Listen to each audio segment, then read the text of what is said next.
primeiro amor. E se você não voltar e se arrepender das suas obras, eu arrancarei o seu candeeiro do lugar. E o candeeiro era a igreja. Então Deus falou assim, olha, eu tenho visto tudo que vocês estão fazendo de bom. Mas se vocês não voltarem para o primeiro amor, nada disso para mim vale. Nada disso para mim vale. Abram em Amós, capítulo 6. Desculpa, capítulo 5, a partir do versículo 21.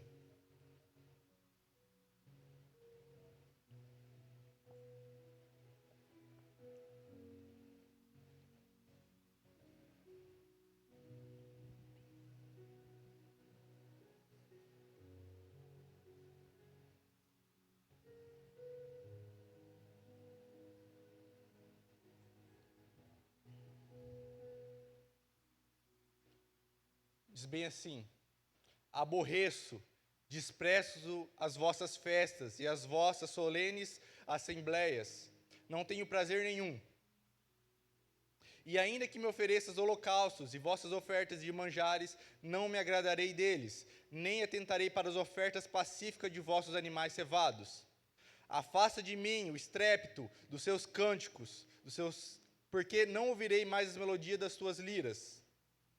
Antes corra o juízo como as águas, e a justiça como o ribeiro perene. O que está acontecendo aqui? Deus chegou perante Israel e falou assim, sabe as suas festas que vocês fazem diante de mim? Sabe os louvores que vocês cantam diante de mim? Sabe as suas harpas que vocês tocam diante de mim?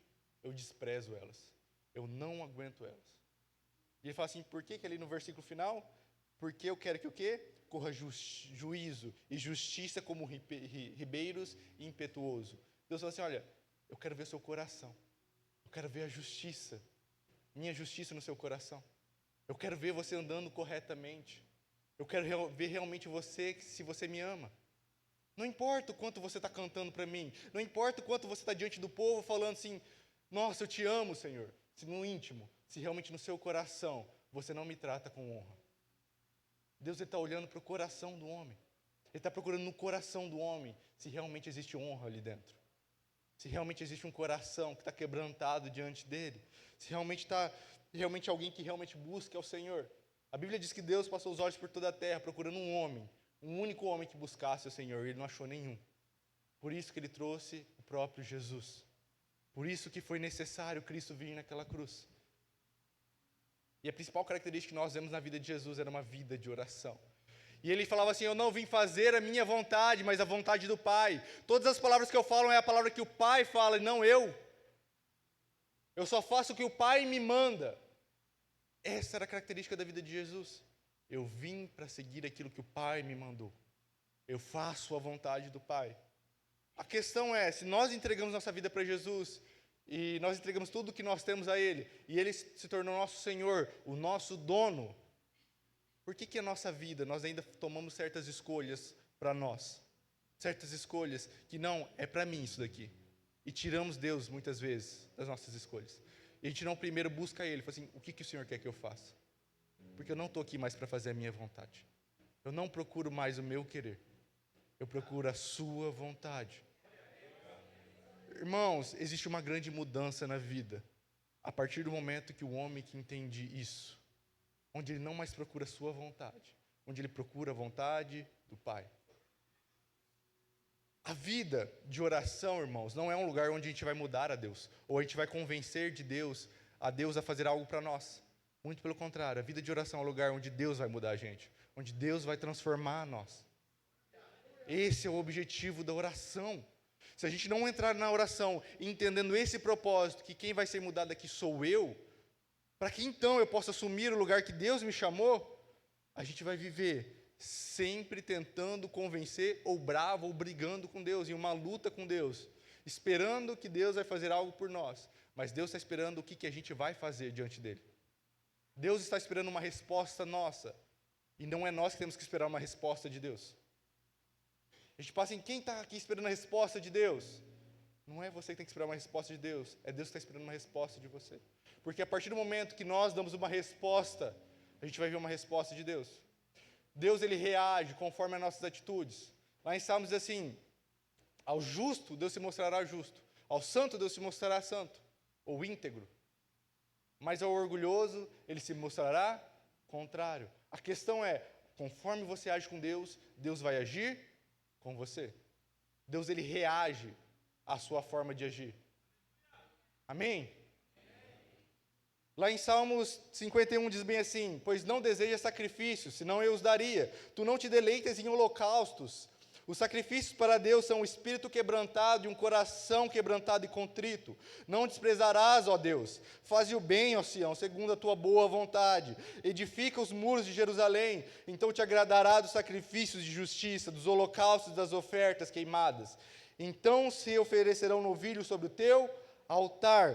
O que agrada a Deus? É um coração contrito. Irmão, sempre que tiver um coração contrito, tem alguém que conseguiu enxergar a Deus. Tem alguém que abriu mão do seu orgulho, da sua justiça. Sempre que tem um coração quebrantado, tem alguém que realmente está enxergando e vendo a Deus. Toda vez que você vê alguém que não consegue enxergar suas falhas, seus erros, você pode estar vendo alguém que não está conseguindo enxergar Deus mais. Irmãos, para nós nos aproximarmos de Deus, é necessário o quê? Santidade. Sem santidade, ninguém verá o Senhor. Mas quem é santo? Ninguém é santo. Nossa natureza é pecaminosa. E aí o que nós temos então? O sacrifício de Jesus. Então nós tomamos posse do sacrifício de Jesus e nós somos substituídos de lugar. Jesus morreu em nosso lugar como pecador, para que nós possamos nos tornar do quê? Filhos de Deus, nos lavando e nos remindo do nosso pecado. Para que então, como diz o autor em Hebreus, possamos entrar ousadamente no Santo dos Santos.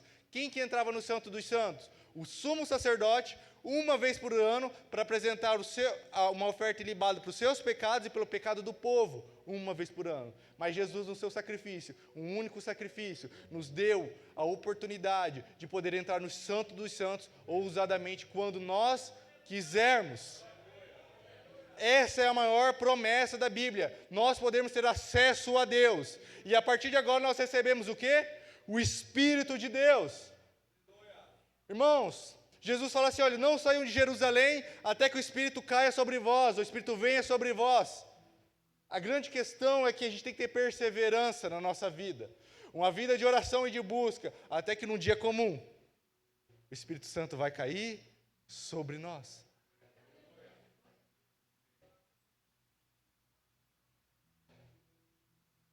A necessidade de um coração sincero, ela é essencial na vida cristã. Um coração que se entrega por inteiro, não mais por partes. A gente aprende, quando a gente vive muito com outros irmãos, a viver um cristianismo litúrgico. É muito fácil me parecer um verdadeiro evangélico. Eu sei como que fala de forma evangeliquez. Eu sei como é que o meio evangélico fala, então eu posso parecer um evangélico. Eu posso falar de maneira evangélica. E eu posso me enganar também achando que eu sou evangélico. Mas não engana a Deus. O quanto o nosso coração está frio, o quanto já não queima mais a vontade de buscar ao Senhor, a vontade de ter Ele. De quando você está passando o dia a dia, que vontade de voltar lá e falar com Ele um pouco. De vontade de me entregar de novo, de ajoelhar e falar assim, Deus, eu estou aqui, eu te amo. Eu sei que Teu Espírito está comigo, eu estou sentindo o Teu Espírito comigo. Eu posso conversar com você, eu sinto que você está do meu lado aqui.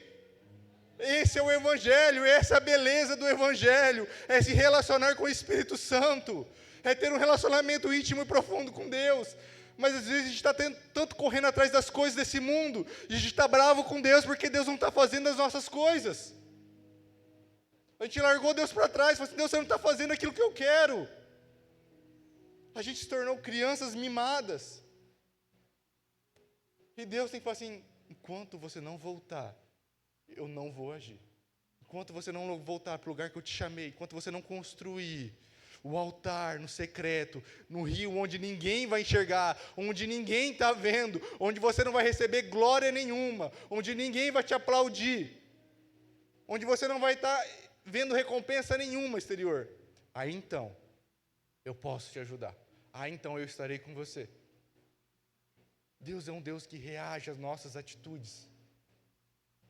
Abra em Gálatas 4.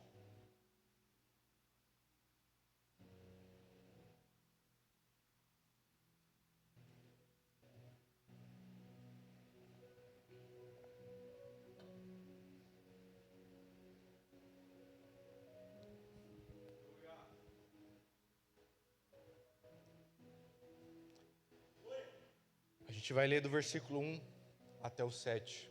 Diz bem assim: Digo, pois, que todo o tempo que o herdeiro é menino, em nada difere do servo, ainda que seja senhor de tudo, mas está debaixo de tutores e curadores até o tempo determinado pelo Pai. Assim também nós, quando éramos meninos, estávamos reduzidos à servidão, debaixo dos primeiros rudimentos do mundo. Mas vindo a plenitude dos tempos, Deus enviou o seu Filho, nascido de mulher, nascido sob a lei, para remir os que estavam debaixo da lei, a fim de recebermos a adoção de filhos. E porque sois filhos, Deus enviou aos vossos corações o Espírito do seu Filho, que clama, Abba, Pai. Assim que já não és mais servos, mas filhos, e se és filhos, também é herdeiro de Deus por Cristo. A grande questão é que enquanto ele é menino, ele nunca assume as coisas do Pai. E lembra, irmãos, que Deus, quando fala aqui de menino, Ele não está falando de idade. Ele está falando de maturidade, de atitude. Não importa. Aquele fariseu provavelmente deveria ter muitos anos, como um judeu fiel e convicto. Mas ele não tinha o quê? A maturidade. Irmãos, na vida cristã não existe estagnação. Ah, não, eu cresci, agora estagnei. Não. Ou a gente está crescendo em Deus, ou a gente está diminuindo. Ou a gente está perdendo o essencial. Ou a gente está andando no caminho correto, ou a gente se perdeu do caminho. E está retrocedendo. A vida cristã ela não é uma vida estável. Ou você está progredindo, ou você está regredindo. Nós temos que entender em que lugar que nós estamos. Nós estamos progredindo ou nós estamos regredindo. Irmãos, muitas vezes nós carregamos a carência. A gente está esperando o reconhecimento dos outros, das pessoas ao nosso redor. Mas a verdade é que quem coloca a gente na posição que a gente deve assumir é o próprio Deus. Quem que lembra da história de Esther? Irmãos, não foi homem que colocou Esther naquela posição para salvar o povo de Israel. Foi o próprio Deus que colocou ela naquela posição. Tanto que Mardoqueu, quando estava no momento de Israel ser perseguido, ele falou assim, olha, não ache que foi você que chegou nessa posição. Mas lembre que foi Deus que colocou você nessa posição. E se você não fizer nada para levar o povo de Israel, Deus vai levantar outro tipo de salvamento para Israel. Então, Deus te colocou nessa posição por um propósito. A verdade é, quem vai colocar a gente na posição necessária é o próprio Deus. A gente não precisa de homens. A gente não precisa agradar as pessoas. E foi justamente isso que derrubou muitos homens, muitos fariseus naquela época, que acreditavam em Jesus, mas tinham medo dos homens. A Bíblia diz que eles procuravam mais agradar os homens do que o próprio Deus. E por medo de não agradar os homens, eles desagradaram a Deus. Quando Pedro e Silas continuaram pregando o evangelho lá em Atos, e aí os sacerdotes trouxeram ele, e falaram assim, olha, para de pregar sobre esse Jesus, senão nós vamos matar vocês. Ele falou assim, será que nós deveríamos primeiro agradar a homens do que a Deus? Nós vamos continuar pregando o evangelho. A questão é na nossa vida, de quem nós queremos chamar a atenção? É de Deus ou de homens? Por que a gente fica chateado quando as pessoas não reconhecem algo em nós? Mas se a nossa realmente intenção é agradar a Deus, não importa o que as pessoas pensam. A questão é o que Deus pensa sobre você. O que Deus vê ao seu respeito. Deus, Ele aceitou Davi, mas rejeitou Saul. Irmãos, isso é muito incrível. Porque quando a gente olha para o pecado de Davi e para o pecado de Saul, o pecado de Davi, ele é muito mais escandaloso. Davi, além de adulterar, ele foi um assassino. Ele matou o amigo dele pelas mãos de outros povos. Já Saul, ele procurou agradar o povo. A grande questão foi no arrependimento. Como que ele se apresentou diante do arrependimento. Então, se você puder abrir Samuel, eu quero ler para você o que aconteceu ali, qual que foi o problema de Saul. Por que Saul não alcançou o perdão de Deus quando Davi alcançou?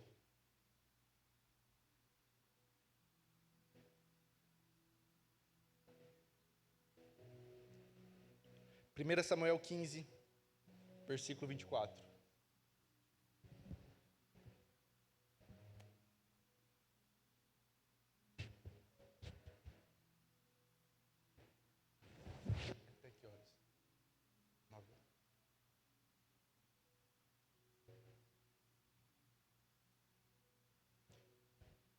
Então diz assim: Então disse Saul a Samuel: Pequei, portanto tenho transgredido a ordem do Senhor, e as suas palavras, porque temi o povo, e dei ouvido à sua voz.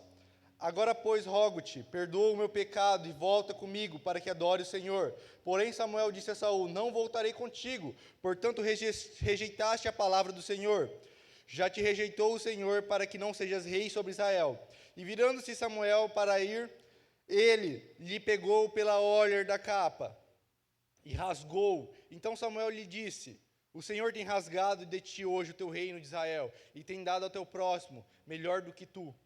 Também aquele que é a força de Israel não mente nem se arrepende, portanto não é um homem para que se arrependa. Disse ele então: Pequei, honra-me, porém, agora diante de quem? Dos anciões do meu povo e diante de Israel, e volta para comigo, para que adore o Senhor teu Deus. Então, voltando Samuel, seguiu a Saul, e Saul o adorou o Senhor. Naquele momento que Samuel confronta Saul, e Saul falou assim: olha, eu pequei, agora vem e me honra diante de quem? Do povo. O que realmente Saul queria? Era a honra do povo. Ele não esperou Samuel para fazer o sacrifício, porque ele queria o quê? Que o povo olhasse para ele. Ele queria chamar a atenção do povo. O grande erro, a grande armadilha da vida de Saul foi que ele queria agradar os homens. Já Davi foi o contrário. Quando Natan chega diante dele, começa a contar uma história para ele. E naquela história, Davi, ele se ira. Ele falou assim: esse homem tem que morrer. E aí Natan falou assim: esse homem é você hoje. É você que tem que morrer, é você que vai morrer. E aí Davi fala assim: eu pequei diante do Senhor. Ele realmente reconhece: eu pequei diante do Senhor. E aí, naquele momento, o arrependimento dele foi tão profundo. Deus olhou para o coração dele. Deus disse: olha, você não vai morrer, mas o seu filho vai. E aí Davi, ele jejua com um pano de saco diante de 3 dias. Ele não escondeu o seu pecado.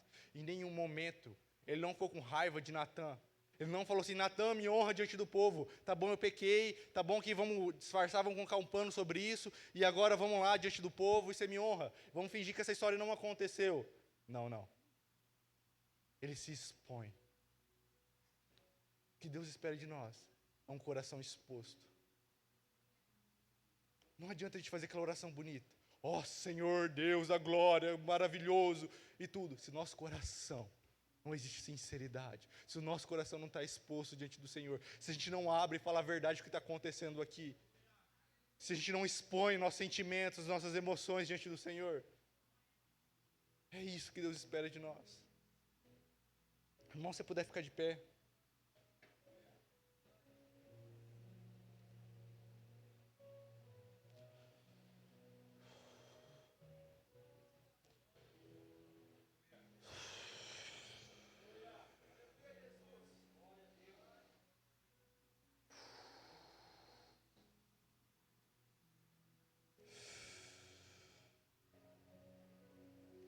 Feche seus olhos.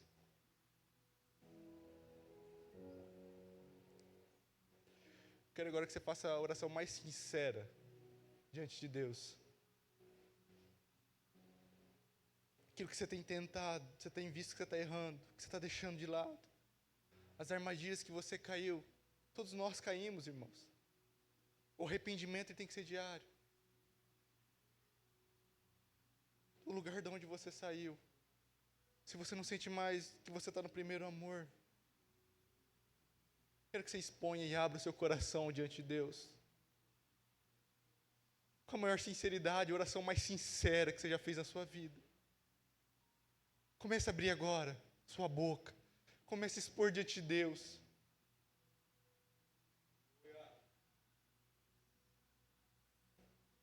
Apresente seu coração agora diante dEle. Apresente suas misérias agora diante dEle.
Quero convidar aqui na frente, não importa quanto tempo você tem de igreja, não importa qual posição, o cargo você exerce na igreja.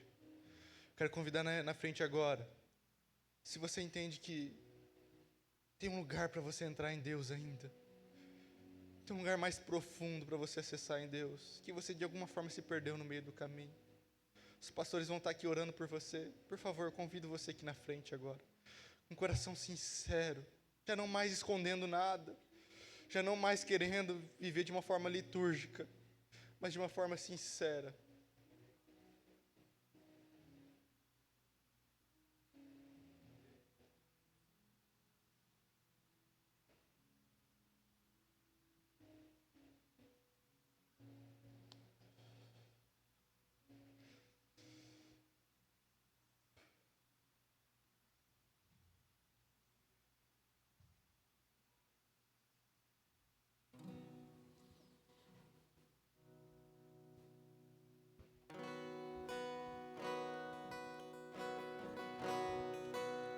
A ti eu vou clamar, pois tudo vem de ti e tudo está em ti. Por ti vou caminhar, tu és a direção, o sol a me guiar.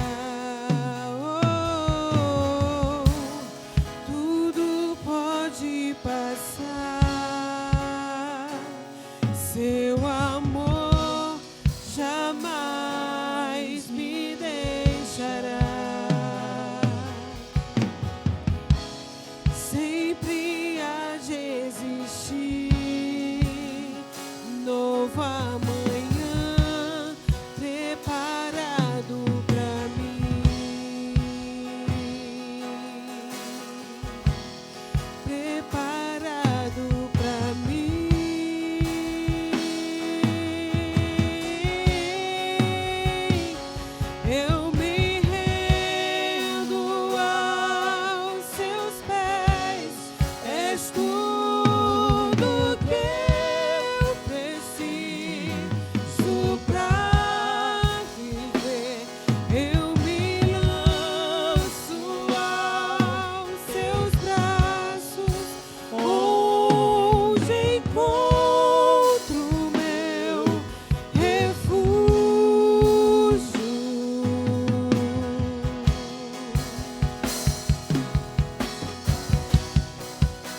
A ti eu vou clamar,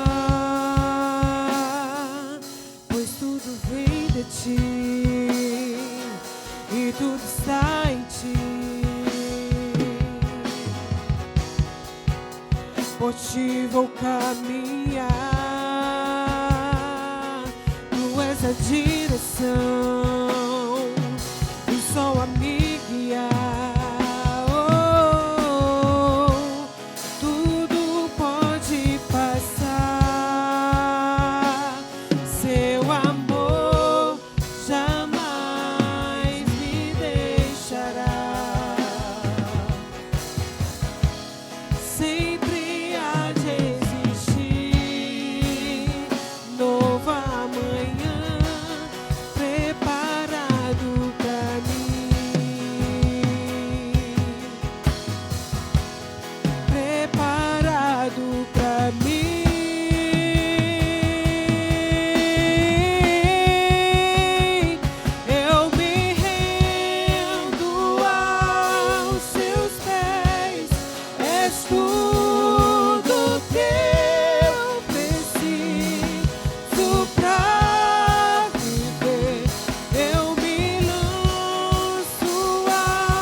Pai, hoje nós nos colocamos aqui, nós abrimos nosso coração diante de Ti, Pai. Nós não estamos aqui para agradar a homens ou chamar a atenção de ninguém. Nós queremos voltar de sinceridade nosso coração a Ti. Nós entendemos que o Senhor é a coisa mais preciosa que nós temos, que o Seu Santo Espírito, Pai, É a melhor coisa que nós podemos ter, Pai. Nós abrimos nosso coração diante de Ti, Pai. Pai, nós somos pecadores, nós somos falhos. Nós não merecíamos, Pai, mas o sacrifício na cruz hoje nos traz de volta esse lugar, Pai. Essa herança que nos foi dada, Pai. Por meio da fé, nós nos apropriamos hoje, meu Deus, desse lugar que o Senhor nos colocou, Pai. Nós nos apropriamos hoje, nós somos Seus filhos, e com o coração arrependido, cheio de desejo, de anseio, nós voltamos hoje. Nós Te desejamos, Jesus, que esse seja o dia comum, que se transforma num dia extraordinário, que esse seja uma mudança da nossa vida, a mudança do nosso caminho, do nosso trajeto. Nós cremos isso hoje, assim como o Senhor falou para o aleijado. Pega a sua maca, levante e ande. Fale conosco hoje, Jesus. Fale conosco hoje, no mais profundo do nosso coração. Senhor, nós hoje abrimos nosso coração diante de Ti. Te entregamos, Pai, esse culto. Entregamos nossa vida diante de Ti. Nós Te agradecemos em nome de Jesus. Amém.